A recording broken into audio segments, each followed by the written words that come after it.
Assalamualaikum warahmatullahi wabarakatuh. Halo siswa kelas 4. Bagaimana kabarnya untuk minggu ini? Semoga kabar kalian semuanya sehat dan tetap semangat. Bagaimana belajarnya untuk PAI yang bab 6 yang kemarin ya, ada bagian 1 dan bagian 2. Sudah dipelajari semua? Tentunya sudah ya. Karena pada minggu ini kita menginjak di bagian yang ketiga.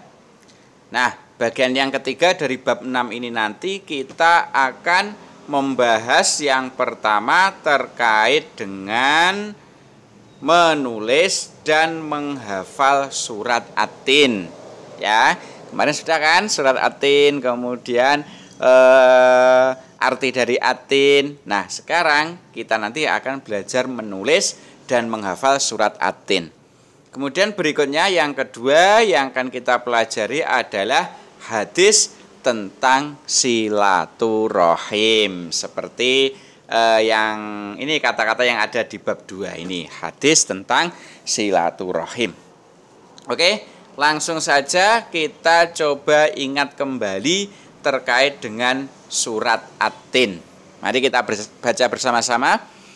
A'udzu billahi minasyaitonir rajim. Bismillahirrahmanirrahim. Wattini wazzaitun. Waturi sinin. Wa hadzal baladil amin. Laqad khalaqnal insana fi ahsani taqwim. Tsumma radadnahu asfala safilin. Illal ladzina amanu wa 'amilus solihati falahum ajrun ghairu mamnun. Fama yukadzibuka ba'du biddin. Alaisallahu bi ahkamil hakimin. Shadaqallahul azim. Nah, itu tadi adalah bunyi dari bacaan surat At-Tin.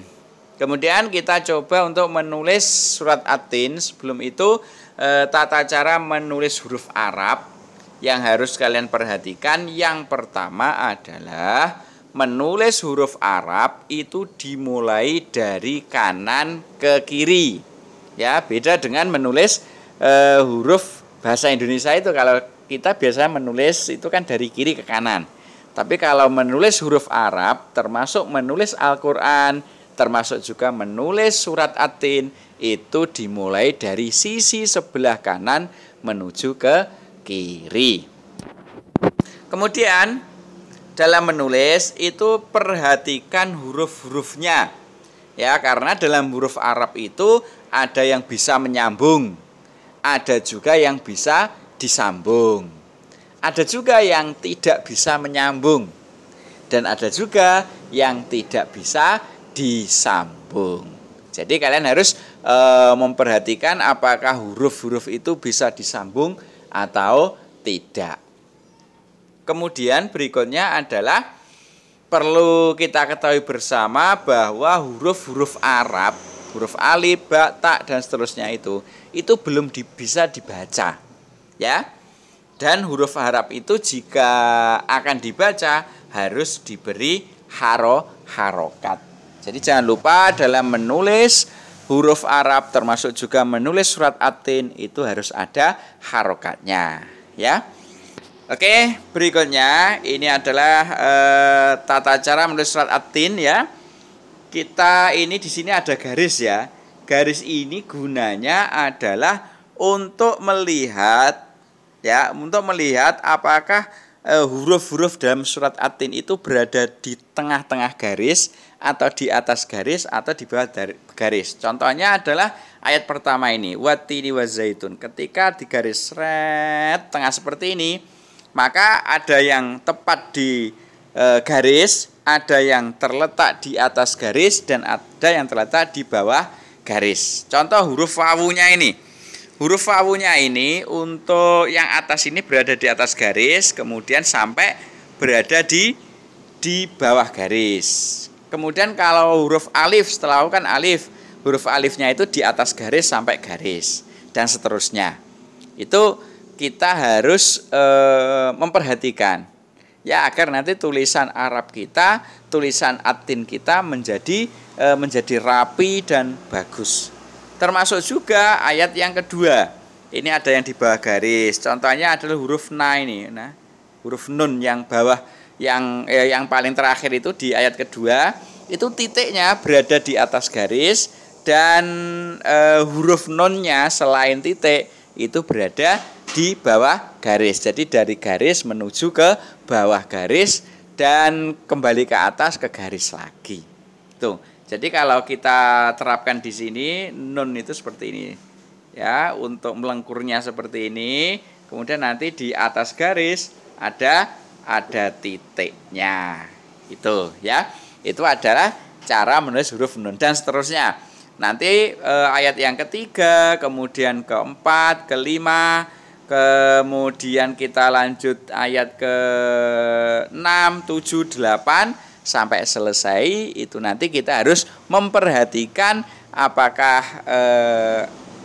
huruf-huruf Arab itu berada di atas garis, di bawah garis, atau tepat di garis. Kalian bisa mencoba dengan cara ya membuat garis seperti ini, kemudian nanti dituliskan tulisannya sama seperti yang di sebelah kanan ini. Oke, bisa ya? Bisa dicoba-coba sendiri. Nanti hasil tulisannya bisa dikumpulkan kepada Bapak dan Ibu guru. Ya, tulis yang bagus, yang rapi agar bisa dibaca. Oke, itu adalah cara menulis Al-Quran, yaitu menulis surat At-Tin. Berikutnya setelah menulis, kita coba untuk menghafal. Nah, di sini ada beberapa tips cara menghafal surat At-Tin atau menghafal surat yang lain. Yang pertama yaitu caranya adalah dibaca berulang-ulang satu ayat dalam surat At-Tin. Contoh ayat yang pertama. Ayat pertama itu bunyinya wattini wazzaitun. Dibaca lagi wattini wazzaitun. Baca lagi wattini wazzaitun. Terus dibaca berulang-ulang. Nah, kalau sudah terus dibaca berulang-ulang, kemudian setelah itu coba dihafalkan. Bukunya ditutup, kemudian dihafalkan surat At-Tin ayat 1 tanpa melihat buku lagi. Wattini wazzaitun gitu. Kalau sudah hafal, berikutnya ayat yang kedua. Caranya sama, ayat yang kedua dibaca berulang-ulang dulu, kemudian dihafalkan. Setelah ayat yang kedua hafal, baru digabung ayat 1 sampai ayat 2 dihafal bersamaan. Ayat 1 dulu, langsung dilanjutkan ayat 2. Kalau ayat 1 dan ayat 2 sudah hafal, maka dilanjutkan ayat ketiga, caranya sama, kemudian ayat keempat, 5, 6, 7, 8. Caranya juga sama, dibaca berulang-ulang dulu, kemudian dihafalkan, setelah itu digabung mulai dari ayat yang pertama. Kemudian berikutnya tipsnya adalah agar lebih cepat hafal, maka ajaklah temanmu untuk menghafal bersama. Atau kalau di rumah, ya ajak orang tua kalian, bisa ayah atau ibu, untuk menghafal bersama surat At-Tin. Bisa kira-kira cara menghafalnya? Dan jangan lupa, kalau sudah hafal, itu dipraktekkan dalam sholat. Jadi dalam sholat itu kan setelah surat Al-Fatihah membaca surat pendek. Nah, kalau kalian sudah hafal At-Tin, sesekali dibaca surat At-Tinnya. Jangan sampai biar jangan sampai lupa. Gitu. Oke ya. Bisa mempraktekannya? Pasti bisa ya. Bisa dihafalkan di depan Bapak dan Ibu guru, atau mungkin kalian video ya cara menghafalnya, dan videonya dikirim ke Bapak dan Ibu guru. Itu adalah cara menghafal surat At-Tin. Berikutnya surat At-Tin selesai, kita lanjut tentang hadis. Hadis tentang apa tadi? Hadis tentang silaturahim. Sebelum kita membahas tentang hadis silaturahim, adakah yang tahu apa pengertian dari hadis itu?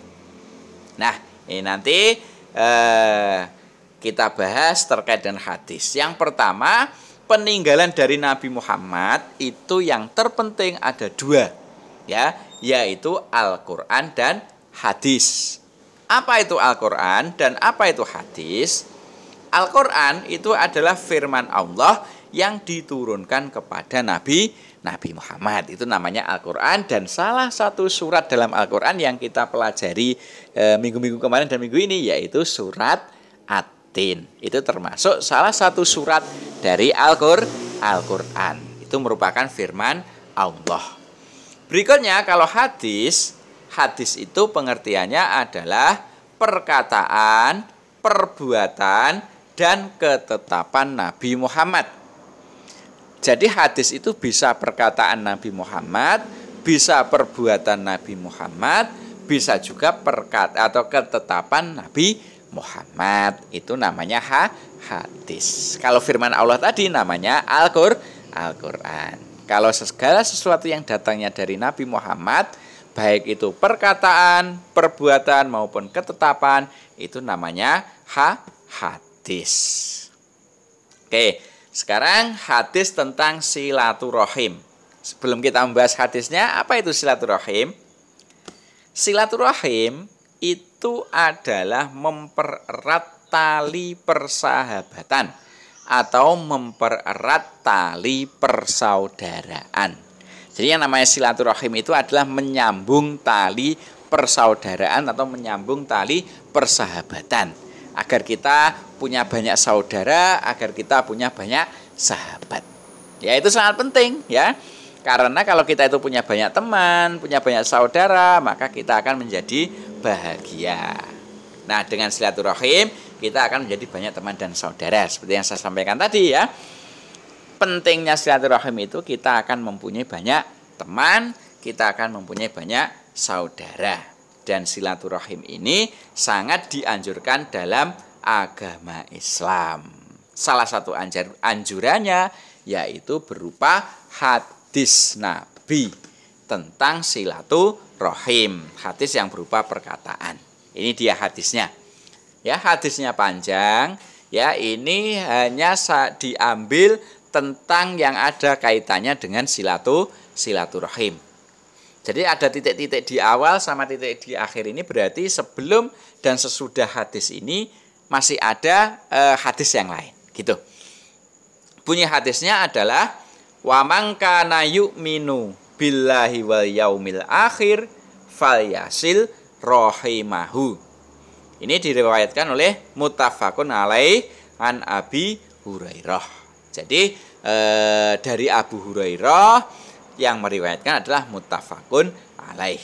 Artinya apa hadis di atas?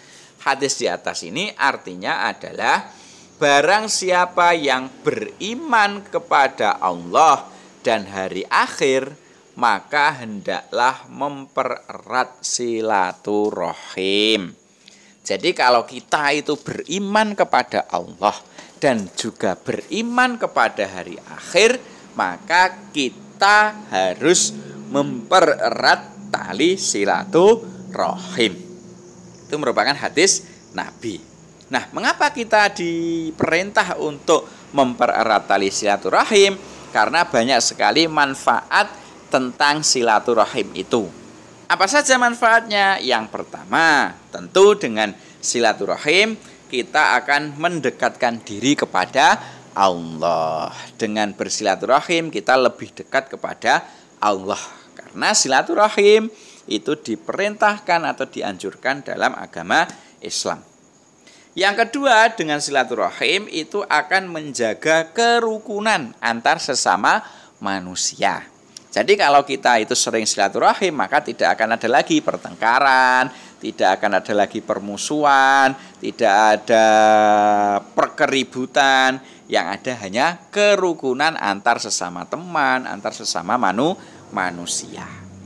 Yang ketiga, manfaat silaturahim adalah dapat memperpanjang umur dan melapangkan rizki. Jadi mungkin dengan silaturahim itu kita akan berbicara dengan teman dengan saudara, maka kita akan menjadi bahagia. Kalau kita bahagia, ya kita tidak mudah terserang penyakit. Itu tentu akan memperpanjang umur.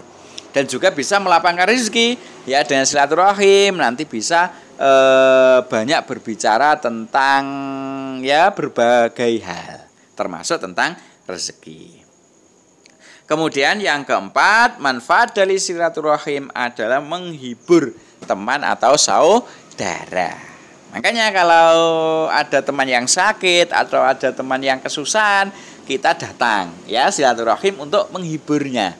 Kalau sakit ya dihibur agar sakitnya cepat sembuh. Kalau kesusahan ya dihibur agar tidak susah lagi.